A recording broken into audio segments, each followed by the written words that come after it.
সম্মান দিলে মানুষের সম্মান বাড়ে। আজকে এক গেম করে 24 বছর চালায় ক্ষতি কার হয়েছে? শিক্ষকদের হয়েছে, চাকরি ঘরে টাকা নিয়ে চলে যাবে, ক্ষতিটা কার হয়েছে? আমাদের হয়েছে না? প্রতিষ্ঠানের যে অবস্থাটা আর মুক্তবয়িকার আমরা আজকে আমরা পথ পাইলাম, মনে করলাম আমরা বিরাট কিছু হয়ে গেছি, নেতা হয়ে গেছি। কিন্তু এই নেতা যে আমাদের কত ক্ষতি করলেন আপনারা দেখতেছেন, আমরা সত্যকে দেখতেছেন। আমাদের যে উদ্দেশ্য ছিল কি, আমরা এখানে অবস্থান কর্মসূচি করে আমরা বিভিন্ন ভাবে, এর আগেও কিন্তু আমি ব্যক্তিগত ভাবে শিক্ষা মন্ত্রণালয় থেকে ধরে ডিসি মহোদয় থেকে সমস্ত কাছে কিন্তু আমরা এই মাদ্রাসার ভালো অবস্থান তুলে ধরে কিন্তু আমরা কিন্তু একটা চিঠি দিছিলাম শিক্ষা মন্ত্রণালয় থেকে, আমরা কোনো উত্তর পাইনি। আমরা বিভিন্ন ভাবে কিন্তু চেষ্টা করছি এই মাদ্রাসাটাকে সুন্দর করার জন্য, আমরা পাইনি। এই পাইনি কারণ হচ্ছে যে আওয়ামী লীগ সরকার ক্ষমতা ছিল, এখানে আওয়ামী লীগের কিছু লোক আছে, যার কারণে আমরা কোথাও যাই কথা বললেও করে বলছে রাজাকার পুরো কথা বলতে গেলে জঙ্গলিবাদ করে আমাদেরকে ফাটাই দিচ্ছে। তাহলে হলে জঙ্গলিবাদ আমাদের বলা কি দরকার? তার কারণে কিন্তু আমরা পৌঁছানো ছিলাম। কিন্তু দেখা গেল যে আমরা একটা আন্দোলন ডাকতেছি এই মাদ্রাসাটা সুন্দরভাবে চলুক, বারবার তো বাদ দিয়ে নতুন করে প্রিন্সিপাল নেওয়া হোক, এটা হলো আমাদের প্রথম দাবি।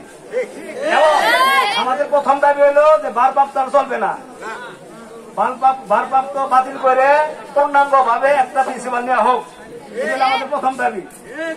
2 নম্বর দাবি, আমাদের মাদ্রাসার ছাত্র নাই কেন এর জবাব দিতে হবে।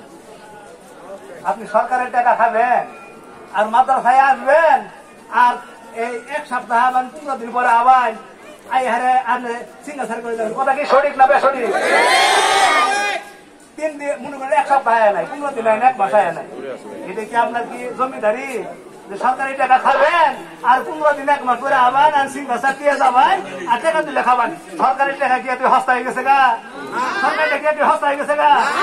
হ্যাঁ, এখন বিষয়টা হচ্ছে যে ওনারা ছাত্র থাক আর না থাক, আমরা তো বেতন পাই দিয়েছি, আমার সমস্যাটা কি?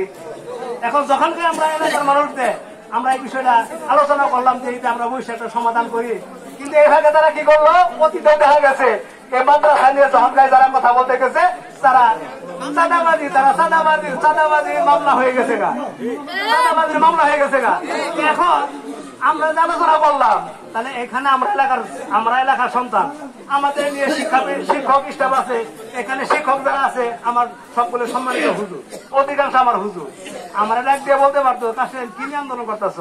এই আন্দোলন যদি আমরা সবাই মিলে যদি সমাধান করি, সমস্যাটা কি?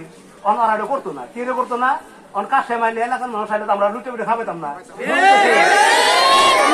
উনারা হলে আমার শিক্ষক, উনারা যদি দেখি আমার বলে, আমার তো কান ধরেও বলে যাই কাছে দিকা কি হুজুর আমরা এইভাবে আন্দোলন করা দরকার নাই, আমরা এই প্রতিষ্ঠানটা সুন্দর করবো, তোর যা সহযোগিতা করবি, কিন্তু এটা না করে করছি কি জানো?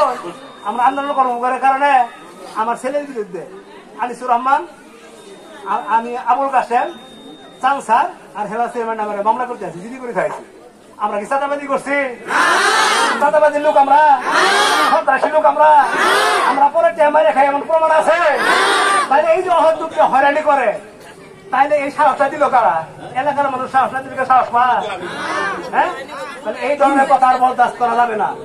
আমরা সত্যর বিজয় চাই, এইখানে বিস্কৃত লোক আর চলবে না, এখানে চাই সুন্দর একটা পরিবেশ প্রতিষ্ঠান চলুক, আর এর জন্য এলাকার মানুষের সর্বোচ্চ সহযোগিতা করতে আমরা বদ্ধপরিকর। এখানে আর নিয়োগ বাণিজ্য চলবে না, এখানে একক এসে বলবে যে আমার বাবার সম্পদ, এটা কারো বাবার সম্পদ না, এখানে সবার অধিকার আছে। এটা কে আপনাকে বলার অধিকার দিচ্ছে যে আমার বাবার সম্পদ? এখানে এলাকার মানুষ আসতে পারবে না। খবরদার এর পর থেকে যেন এই কথাটা না আসে যে আমার বাবার সম্পদ, এখানে আমি মাতবরি করবো, এই কথাগুলো না আসে। দয়া করে আমি বলবো এই প্রতিষ্ঠান সবার, আমরা সবাই মিলে দিলে আমরা কাজ করতে রাজি, নাকি বলেন আপনারা? চলবে না। এখানে লোক যারা আছে, আমরা শিক্ষক হুজুর যারা আছেন, আমরা সর্বোচ্চ সহযোগিতা করতে রাজি আছি। এই যে হয়তো কিছু লোকের কারণে বিভ্রান্ত করে মানুষকে হয়রানি যেন আপনারা না করেন, আপনারা যে কোনো বিষয়ে আপনারা চাবেন,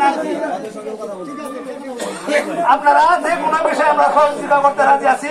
এখানে ভারপ্রাপ্ত আর চলবে না, আপনারা পূর্ণাঙ্গ ভাবে একটা প্রিন্সিপাল নেন এবং কমিটি ভেঙে দিয়ে নতুন করে কমিটি গঠন করেন।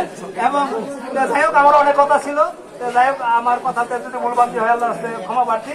আর এই মাদ্রাসার আমরা এই দুষ্কৃত লোক দেখতে চাই না, আমরা দুষ্ট লোক দেখতে চাই না, আমরা একটা ভালো পরিবেশে ভালো প্রতিষ্ঠানটা আমরা সুন্দরভাবে করতে চাই। এই কথা বলে আমার কথা শেষ করছি। আসসালামু আলাইকুম।